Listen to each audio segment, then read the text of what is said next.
வயல் மண்ணெடுத்தேன் தோளுக்கு, நான் தாமரை பாடி மண்ணெடுத்தேன் தனத்துக்கு. வாழையூத்து மண்ணெடுத்தேன் வயிற்றுக்கு, அட கஞ்சனூறு மண்ணெடுத்தேன் இடுப்புக்கு. காஞ்சிபுரம் வீதியில மண்ணெடுத்தேன் கைகளுக்கு, ஸ்ரீரங்கம் மண்ணெடுத்தேன் சின்ன பொண்ணு விரலுக்கு.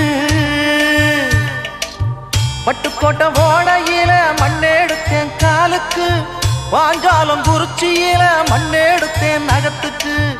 ஊரெல்லாம் மண்ணெடுத்து உருவம் தந்தேன் உடம்புக்கு, என் உசுர நான் கொடுத்து உசுறு தந்தேன் கண்ணுக்கு. தந்தானே தந்தானே தந்தான குயிலே சாமி, தந்தானே தந்தானே என்னோட மயில. போடே தஞ்சாவூர் மண்ணு எடுத்து தாமரபரணி தண்ணியை விட்டு சேர்த்து சேர்த்து செஞ்சது இந்த பொம்மை.